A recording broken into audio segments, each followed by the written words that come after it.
안녕하세요. 눈뜨는 인생입니다. 오늘 소개할 책은 빅터 프랭클의 죽음의 수용소. 저자는 빅터 프랭클. 출판사는 청아출판사입니다. 인간의 정신적 자유.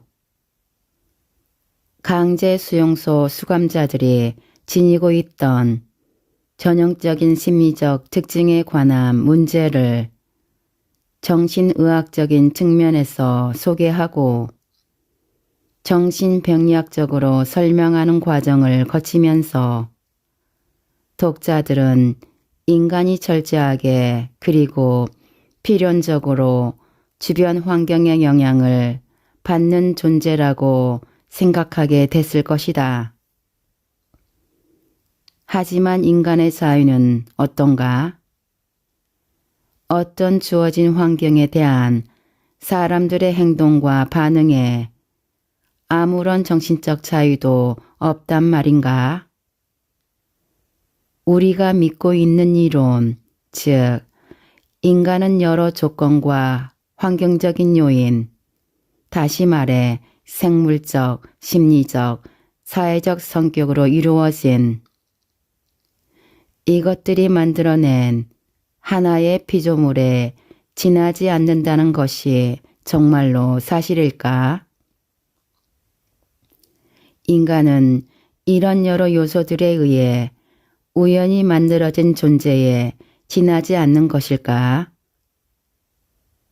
무엇보다 중요한 것은 강제 수용소라는 특별한 상황에서 수감자들이 보인 반응이 인간은 주변 환경의 영향을 피할 수 없다라는 이론을 입증해 줄 수 있는가 하는 것이다. 그런 환경에 직면한 인간에게는 자기 행동을 선택할 자유가 없단 말인가? 이론은 물론 내가 직접 체험한 것을 통해서도 나는 이 질문에 대한 해답을 내릴 수 있다. 수용소 체험으로 나는 수용소에서도 사람이 자기 행동의 선택권을 가질 수 있다는 것을 알았다. 이것을 입증해주는 예, 즉 무감각 증세를 극복하고 불안감을 제압하는 경우는 얼마든지 많이 있다. 가혹한 정신적, 육체적 스트레스를 받는 환경에서도 인간은 정신적인 독립과 영적인 자유의 자취를 간직할 수 있다는 것이다. 강제 수용소에 있었던 우리들은 막사를 지나가면서 다른 사람을 유료하고 마지막 남은 빵을 나누어 주었던 사람들이 있었다는 것을 기억하고 있다. 물론 그런 사람이 아주 극소수였다는지도 모른다.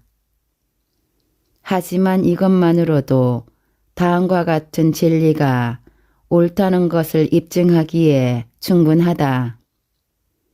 그 진리란 인간에게 모든 것을 빼앗아 갈 수 있어도 단 한 가지 마지막 남은 인간의 자유, 주어진 환경에서 자신의 태도를 결정하고 자기 자신의 길을 선택할 수 있는 자유만은 빼앗아 갈 수 없다는 것이다. 수용소에서는 항상 선택해야 한다. 매일같이 매 시간 결정을 내려야 할 순간이 찾아왔다. 그 결정이란 당신으로부터 자아와 내적인 자유를 빼앗아 가겠다고 위협하는 저 부당한 권리에 복종할 것인가 아니면 말 것인가를 판가름하는 것이었다. 그 결정은 당신이 보통 수감자와 같은 사람이 되기 위해 자유와 존엄성을 포기하고 환경의 놀이개가 되느냐 마느냐를 판가름하는 결정이었다. 이런 관점에서 볼 때 강제 수용소 수감자들이 보이는 심리적 반응은 어떤 물리적, 사회적 조건에 대한 단순한 표현 이상의 의미를 갖는다. 수면 부족과 식량 부족, 다양한 정신적 스트레스를 받는 환경이 수감자를 어떤 방식으로 행동하도록 유도할 가능성이 있다. 그럼에도 결국 최종적으로 분석해보면 수감자가 어떤 종류의 사람이 되는가 하는 것은 개인의 내적인 선택의 결과이지 수용소라는 환경의 영향이 아니라는 사실이 명백하게 드러난다. 근본적으로는 어떤 사람이라도 심지어는 그렇게 적박한 환경에 있는 사람도 자기 자신이 정신적으로나 영적으로 어떤 사람이 될 것인가를 선택할 수 있다는 말이다. 강제 수용소에서도 인간으로서의 존엄성을 지킬 수 있다. 도스토옙스키가 이런 말을 한 적이 있다. 내가 세상에서 한 가지 두려워하는 것이 있다면 그것은 내 고통이 가치 없는 게 되는 것이다. 수용소에는 남을 위해 희생한 사람들이 있었는데 그들과 친해진 후 나는 도스토옙스키의 이 말을 자주 머릿속에 떠올렸다. 수용소에서 그들이 했던 행동, 그들이 겪었던 시련과 죽음은 하나의 사실, 즉 마지막 남은 내면의 자유를 결코 빼앗을 수 없다는 사실을 증언해 준다. 그들의 시련은 가치 있는 것이었고 그들이 고통을 참고 견뎌낸 것은 순수한 내적 성취의 결과라고 할 수 있다. 삶을 의미 있고 목적 있는 것으로 만드는 것. 이것이 바로 빼앗기지 않은 영혼의 자유다. 미래에 대한 기대가 삶의 의지를 불러일으킨다. 수용소에서 수감자가 입은 정신병리적 상처를 정신요법이나 정신위생학적 방법을 이용해 치료하려면 그가 기대할 수 있는 미래의 목표를 정해줌으로써 내면의 힘을 강화시켜 주어야 한다. 수감자 중에 몇 사람은 본능적으로 자기 스스로 그런 목표를 찾아내기도 한다. 이것이 바로 인간의 특성으로 이렇게 사람은 미래에 대한 기대가 있어야만 세상을 살아갈 수 있다. 기대를 갖기 위해 때때로 자기 마음을 밀어붙여야 할 때가 있음에도 인간 존재가 가장 어려운 순간에 있을 때 그를 구원해 주는 것이 바로 미래에 대한 기대다. 내가 실제로 경험했던 일이 생각난다. 그날 나는 눈물을 흘릴 정도의 그 심한 통증을 겪으며 긴 행렬에 끼어서 수용소에서 작업까지 몇 킬로미터를 절뚝거리며 걸어가고 있었다. 날은 추웠고 살을 애는 듯한 바람이 사정없이 내려쳤다. 나는 누추한 생활과 연관된 자질구레한 문제들을 끊임없이 생각하고 있었다. 오늘 저녁에는 무엇을 먹게 될까? 만약 특별 배급으로 소시지가 나온다면 그것을 빵과 바꾸어 먹을까? 2주일 전에 상으로 받았던 담배 한 개비를 수프 한 그릇과 바꾸어 먹을까? 한쪽 신발끈이 끊어졌는데 끈을 대신할 천사를 어디서 구하지? 시간 안에 작업장에 가서 평소에 내가 일하던 작업반에 낄 수 있을까? 그렇지 않고 다른 작업반에 들어간다고 거기서 고약한 감독을 만나면 어떻게 하지? 이렇게 매일 긴 행렬에 끼어서 작업장에 가지 않고 대신 수용소 안에서 일할 수 있도록 나를 도와주는 카포는 없을까? 그 카포와 잘 사귀려면 어떻게 해야 하지? 그러다가 매일같이 시시각각 그런 하찮은 일만 생각하도록 몰아가는 상황이 너무 역겹게 느껴졌다.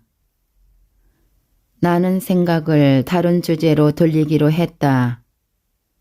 갑자기 나는 불이 환히 켜진 따뜻하고 쾌적한 강의실의 강단에 서 있었다.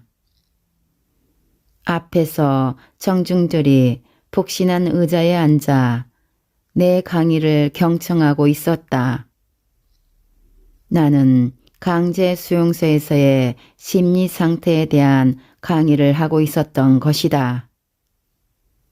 그 순간 나를 짓누르던 모든 것들이 객관적으로 변하고 일정한 거리를 둔 과학적인 관점에서 그것을 보고 설명할 수 있게 됐다.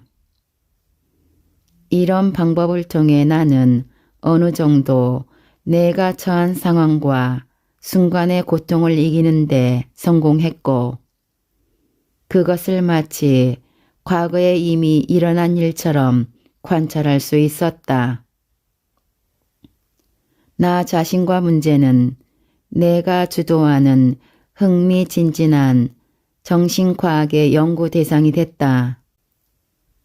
스피노자가 그의 윤리학에서 무엇이라고 했던가? 감정, 고통스러운 감정은 우리가 그것을 명확하고 확실하게 묘사하는 바로 그 순간에 고통이기를 멈춘다. 미래, 그 자신의 미래에 대한 믿음을 잃어버린 수감자는 불운한 사람이다. 미래에 대한 믿음을 잃어버리는 것과 더불어 그는 정신력도 상실하게 된다. 그는 자기 자신을 퇴화시키고 정신적으로나 육체적으로 퇴락의 길을 걷는다. 일반적으로 이런 현상은 아주 갑자기 위기라는 형태를 띠고 일어난다. 수용소 생활을 해본 사람들은 이런 징후에 아주 익숙해져 있다. 우리 자신 때문이 아니라 친구 때문에 우리는 모두 이 순간을 두려워했다. 대체로 이런 현상은 아침에 수감자가 옷 입고 세수하는 것을 거부하거나 아니면 연병장으로 나가는 것을 거부하는 것으로 시작된다. 간청과 주먹질, 위협도 효과가 없다. 그냥 누워서 거의 움직이지 않는다.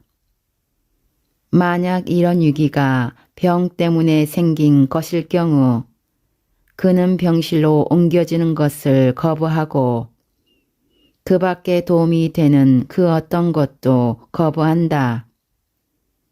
그냥 포기하는 것이다. 자기가 싼 배설물 위에 그냥 그렇게 누워있으려고만 한다. 세상 어떤 것으로부터도 더 이상 간섭받지 않고 살아야 할 이유. 앞에서도 얘기했지만 수용소에서 사람의 정신력을 회복시키려면 그에게 먼저 미래에 대한 희망을 보여주는데 성공해야 한다. 니체가 말했다. 왜 살아야 하는지 아는 사람은 그 어떤 상황도 견딜 수 있다. 이 말은 수감자들을 대상으로 심리치료와 정신유생학적 치료를 하려는 사람에게 귀감이 되는 말이다. 수감자를 치료할 기회가 있을 때 그들이 처한 끔찍한 현실을 어떻게든 견딜 수 있는 힘을 주려면 그들에게 살아야 할 이유, 즉 목표를 얘기해 주어야 한다. 슬프도다. 자기 삶에 더 이상의 느낌이 없는 사람은 이루어야 할 아무런 목적도 목표도 그리고 의미도 없는 사람이여. 그런 사람은 곧 파멸했다. 모든 증거와 격려를 거부하는 사람들이 하는 전형적인 대답은 이런 것이었다. 나는 내 인생에서 더 이상 기대할 것이 없어요. 이런 사람에게 어떤 대답을 해 주어야 할까? 가장 필요한 것은 삶에 대한 태도를 근본적으로 변화시키는 것이다. 우리는 우리 자신에 대해 공부해야 했고 더 나아가 좌절에 빠져 있는 사람에게 다음과 같은 이야기를 들려주어야 했다. 정말 중요한 것은 우리가 삶에 무엇을 기대하는가가 아니라 삶이 우리에게 무엇을 기대하는가 하는 것이라는 사실을, 삶의 의미에 대해 질문을 던지는 것을 중단하고 대신 삶으로부터 질문을 받고 있는 우리 자신에 대해 매일 매시간 생각해야 할 필요가 있었다. 그리고 그에 대한 대답은 말이나 명상이 아니라 올바른 행동과 올바른 태도에서 찾아야 했다. 인생이란 궁극적으로 이런 질문에 대한 올바른 해답을 찾고 개개인 앞에 놓인 과제를 수행해 나가기 위한 책임을 떠맡는 것을 의미한다.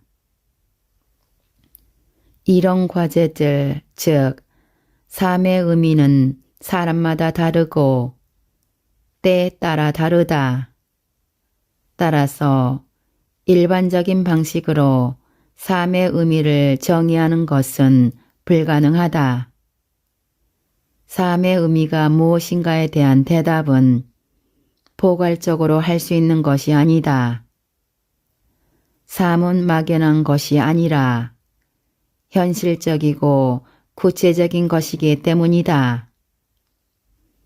삶이 우리에게 던져준 과제가 현실적이고 구체적인 것과 마찬가지로 바로 이것이 개개인마다 다른 인간의 운명을 결정한다. 어떤 사람, 어떤 운명도 그와는 다른 사람, 그와는 다른 운명과 비교할 수 없다. 똑같은 상황이 되풀이되는 경우는 하나도 없으며 각각의 상황은 서로 다른 반응을 불러일으킨다. 때로는 그가 처해 있는 상황이 그에게 스스로의 운명을 개척하기 위해 행동에 들어갈 것을 요구할 수 있다. 반면 어떤 때에는 더 생각할 시간을 갖고 그렇게 하는 것이 자신에게 이롭다고 생각하게 할 수도 있다.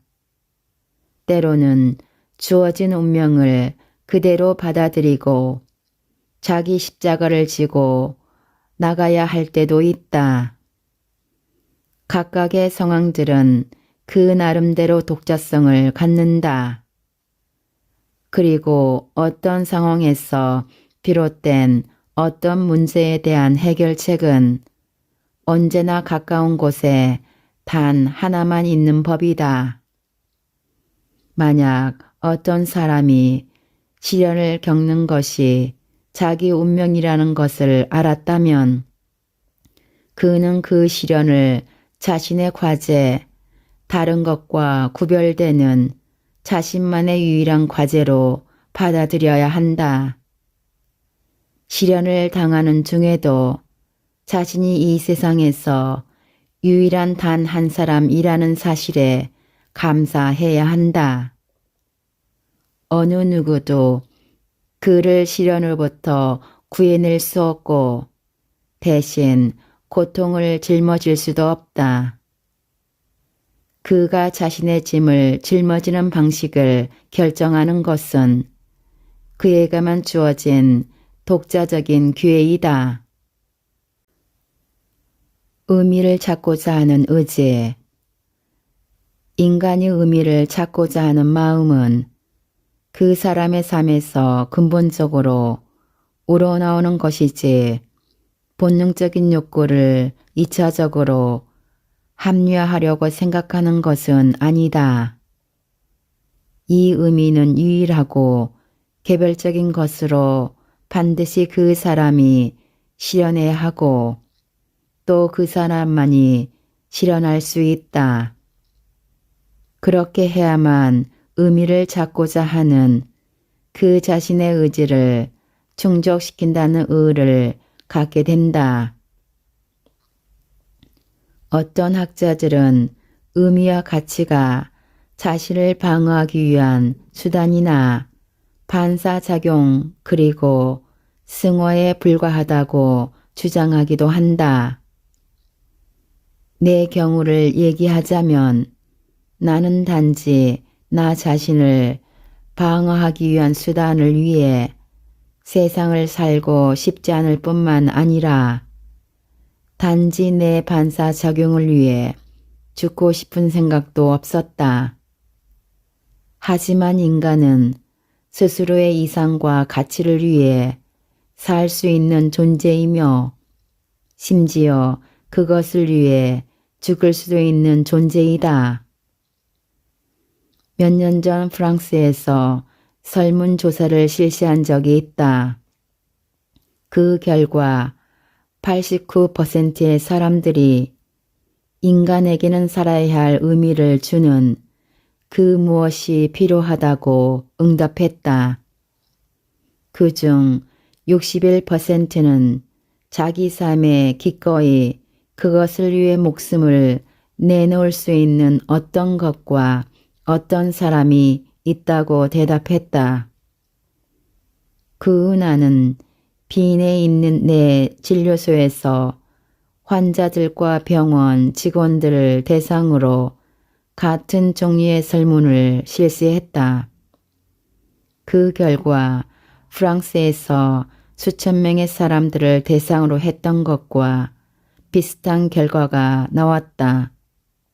불과 2%밖에 차이가 나지 않았다. 존스 홉킨스 대학교에서는 사회과학자들이 48개 대학 7,948명의 학생들을 대상으로 통계조사를 실시한 적이 있다. 이 예비 보고서는 국립정신건강연구소의 지원을 받아 2년 동안 진행된 연구 프로젝트의 일환으로 작성된 것이다. 설문에서 자신에게 가장 중요한 것이 무엇이냐는 질문에 학생 16%가 돈을 많이 버는 것이라고 대답한 반면 78%는 첫 번째 목표가 자기 삶의 목표와 의미를 찾는 것이라고 대답했다. 물론 마음속에 숨겨진 내적 갈등을 감추려고 가치에 관심을 갖는 것처럼 유장하는 경우도 있을 수 있다.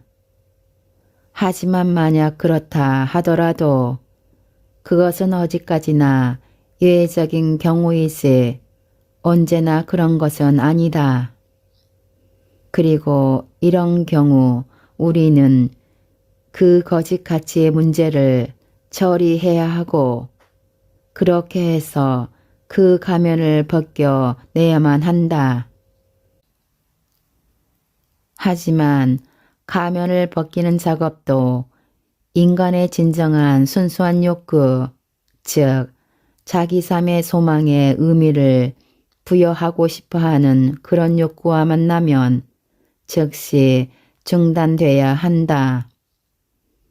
만약 그때 중단하지 않으면 가면 벗기기를 하는 심리학자가 실제로 벗기는 것은 그 자신의 숨겨진 동기, 즉 인간에 내재되어 있는 순수한 것, 진정으로 인간적인 것을 무시하고 그 가치를 떨어뜨리는 데 필요한 자기 자신의 무의식일 뿐이다.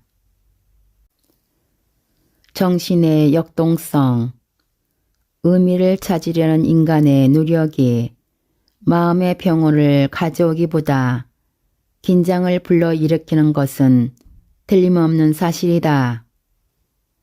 하지만 내면의 긴장은 정신 건강에 절대적으로 필요한 것이다.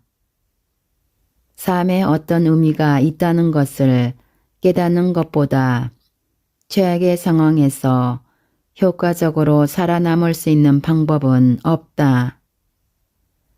왜 살아야 하는지 아는 사람은 어떤 어려움도 참고 견딘다라는 니체의 말에는 이런 예지가 담겨 있다. 이 말에서 정신치료에도 유용한 어떤 좌우명을 찾을 수 있다.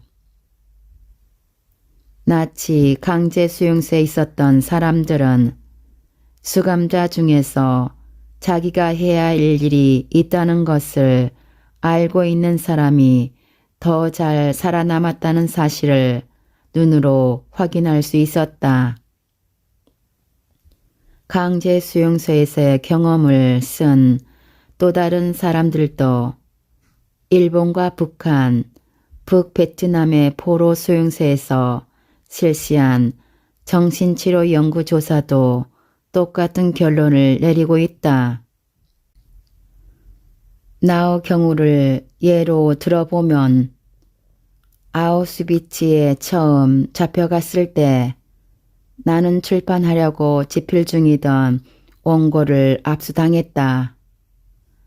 이 원고를 새로 쓰고 싶다는 강렬한 열망이 가혹한 환경에서 나를 살아남도록 했던 것은 분명하다. 바바리아 수용소에서 발진 티푸스에 걸려 고열에 시달리고 있을 때 나중에 원고를 다시 쓸 때 도움이 되도록 나는 작은 종이 조각에 수없이 많이 메모했다. 강제 수용소의 어두운 막사 안에서 잃어버린 원고를 다시 쓰는 작업은 내가 죽음의 위협을 극복하는 데 도움을 주었다. 이 이야기에서도 알 수 있는 것처럼 사람은 어느 정도 긴장 상태에 있을 때 정신적으로 건강하다. 그 긴장이란 이미 성취해 놓은 것과 앞으로 성취해야 할 것 사이에 긴장, 현재의 나와 앞으로 돼야 할 나 사이에 놓여 있는 간극 사이에 긴장이다. 이런 긴장은 인간에게 본래부터 있는 것이고 정신적으로 잘 존재하기 위해서 필수 불가결한 것이다. 따라서 우리는 인간 내면에 잠재된 의미를 찾을 수 있도록 도전장을 던지는 일을 주저해서는 안 된다. 그렇게 해야만 그동안 숨어있던 의미를 찾고자 하는 의지를 일깨울 수 있다. 사람에게 우선적으로 필요한 것은 마음의 안정 혹은 생물학에서 말하는 항상성, 즉 긴장이 없는 상태라고 흔히 말한다. 나는 정신건강에서 이것처럼 위험천만한 오해는 없다고 생각한다. 인간에게 실제로 필요한 것은 긴장이 없는 상태가 아니라 가치 있는 목표, 자유의지로 선택한 목표를 위해 노력하는 투쟁하는 것이다. 인간에게 필요한 것은 어떻게 해서든지 긴장에서 벗어나는 것이 아니라 앞으로 성취해야 할 삶의 잠재적인 의미를 밖으로 불러내는 것이다. 인간에게 필요한 것은 항상성이 아니라 정신적인 역동성이다. 말하자면 한쪽 극에는 실현돼야 할 의미가, 다른 극에는 의미를 실현시킬 인간이 있는 자기장 안의 실존적 역동성이다.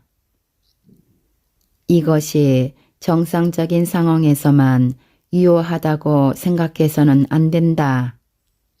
오히려 신경질환을 앓고 있는 환자에게 더 효력이 있다. 낡은 아치를 튼튼하게 할 때 건축가는 오히려 아치에 얹히는 하중을 늘린다. 그래야만 아치를 구성하고 있는 각 부분이 서로 잘 밀착되기 때문이다. 이와 마찬가지로 환자의 정신건강을 증진시키려는 심리요법가는 삶의 의미를 갖도록 지도하는 과정에서 환자 마음에 어느 정도 긴장을 유도하는 것을 주저해서는 안 된다. 지금까지 삶의 의미를 찾도록 하는 것이 환자에게 유익한 영향을 끼친다는 것을 이야기했다. 따라서 지금부터는 요즘 수많은 환자들이 고통스러워하고 있는 생각, 즉 자기 삶 전체가 완전히 무의미하다는 생각이 가져다주는 악영향에 대해 얘기해 보겠다. 환자들은 살만한 가치가 있는 삶의 의미가 무엇인지 잘 모르고 있다. 그들은 내적인 공허, 자신 안의 허무가 늘 따라다닌다는 것을 느낀다. 앞에서 내가 실존적 공허라고 얘기했던 바로 그런 상황에 갇혀 고통받고 있는 것이다. 삶의 의미. 나는 의사들이 이 질문에 대해 일률적인 대답을 해줄 수 없다고 생각한다. 왜냐하면 삶의 의미는 사람에 따라, 시기에 따라, 시간에 따라 다르기 때문이다. 따라서 중요한 것은 포괄적인 삶의 의미가 아니라 주어진 상황에서 한 개인의 삶이 갖는 고유한 의미라고 할 수 있다. 이런 의문에 포괄적인 질문을 던지는 것은 체스 챔피언에게 이런 질문을 던지는 것과 같다고 할 수 있다. 이 세상에서 가장 절묘한 수는 무엇입니까? 지금 벌어지고 있는 게임의 판세와 상대편 선수의 개인적인 성향을 고려하지 않은 가장 절묘한 수란 있을 수 없다. 인간 실존도 마찬가지다. 인간은 추상적인 삶의 의미를 추구해서는 안 된다. 사람에게는 누구나 구체적인 과제를 수행할 특정한 일과 사명이 있다. 이 점에 있어서 그를 대신할 수 있는 사람은 아무도 없으며 그의 삶 역시 반복될 수 없다. 따라서 개인에게 부과된 임무는 거기에 부과돼 찾아오는 특정한 기회만큼이나 유일한 것이다.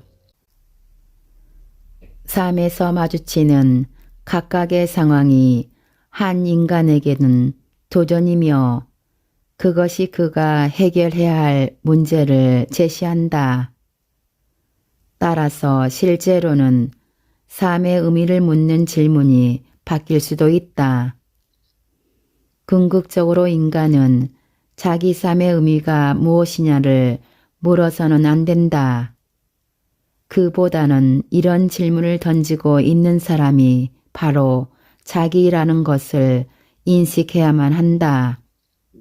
다시 말해 인간은 삶으로부터 질문을 받고 있으며 그 자신의 삶에 책임을 짐으로써만 삶의 질문에 대답할 수 있다는 말이다. 오로지 책임감을 갖는 것을 통해서만 삶에 응답할 수 있다. 따라서 로고테라피에서는 책임감을 인간 존재의 본질로 본다. 로고테라피에 의하면 우리는 삶의 의미를 세 가지 방식으로 찾을 수 있다. 1. 무엇인가를 창조하거나 어떤 일을 함으로써 2. 어떤 일을 경험하거나 어떤 사람을 만남으로써 3. 피할 수 없는 시련에 대해 어떤 태도를 취하기로 결정함으로써 첫 번째를 완수하고 달성하는 방법은 아주 분명하다. 하지만 두 번째와 세 번째는 약간의 부연 설명이 필요할 것 같다. 삶에서 의미를 찾아내는 두 번째 방법은 어떤 것, 선이나 진리, 아름다움을 체험하는 것, 자연과 문화를 체험하거나 다른 사람을 유일한 존재로 체험하는 것, 즉, 그 사람을 사랑하는 것을 말한다.